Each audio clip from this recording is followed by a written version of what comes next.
Olá, meus amigos e minhas amigas. A Rússia faz mais um ataque concentrado na infraestrutura da Ucrânia e deixa centenas de milhares de pessoas sem energia e água na região de Chernihiv.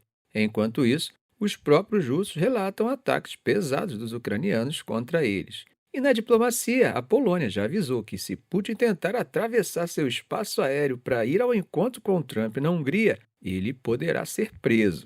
E em Gaza, a trégua continua por um fio e Trump sobe o tom contra o Hamas, enquanto a Turquia, de forma surpreendente, aparece como a grande fiadora do acordo para o descontentamento de Israel e de outras nações árabes.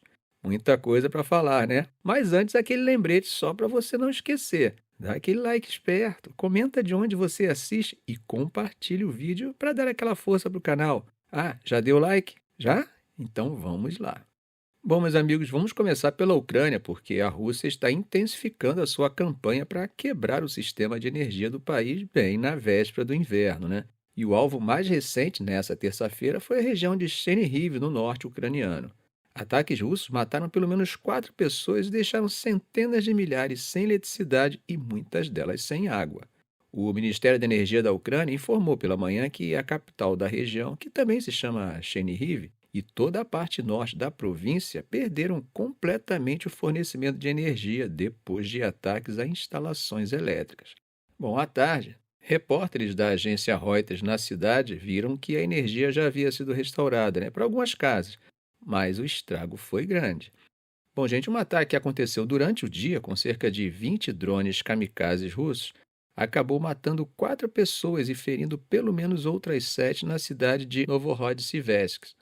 As autoridades locais não especificaram qual era o alvo dos drones, né? Mas disseram que a cidade, que fica a apenas 32 quilômetros da fronteira com a Rússia, sofreu danos pesados.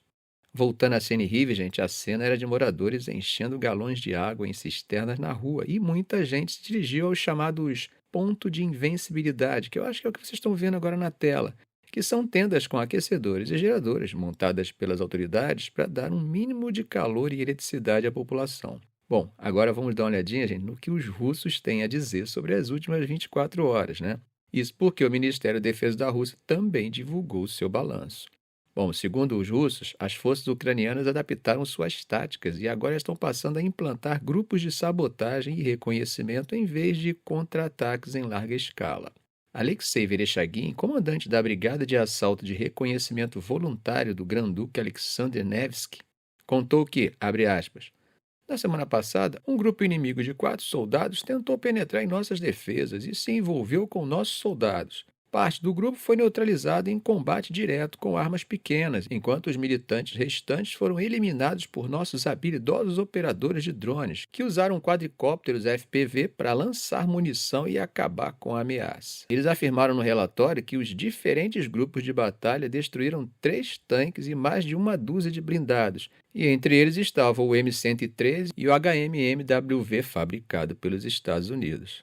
Além disso, a gente disseram que dezenas de veículos militares leves, quase 50 peças de artilharia, com destaque para 4 obuseiros M77, também americanos, e um lançador de foguete do tipo Grad foram destruídos. Eles também mencionaram que destruíram radares e estações de guerra eletrônica.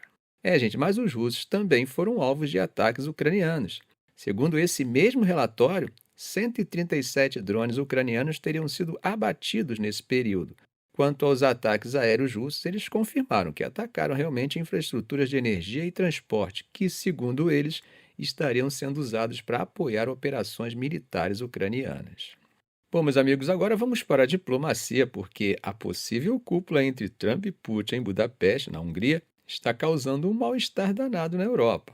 E a Polônia, que tem uma das posições mais duras contra a Rússia, resolveu fazer pressão. Hoje, terça-feira, o ministro das Relações Exteriores da Polônia, Radosław Sikorski, avisou Putin para ele nem pensar em passar pelo espaço aéreo polonês a caminho da Hungria. Bom, para quem não lembra, né, o Tribunal Penal Internacional, o TPI, emitiu um mandado de prisão contra Putin, né? E embora a Rússia não reconheça a jurisdição do tribunal e negue as acusações, o mandado obriga os países membros do TPI a prenderem o Putin se ele estiver em seus territórios. Bom, a Polônia é membro do TPI e o chanceler polonês foi explícito sobre o que poderia acontecer. Olha só o que ele disse a uma rádio local, abre aspas.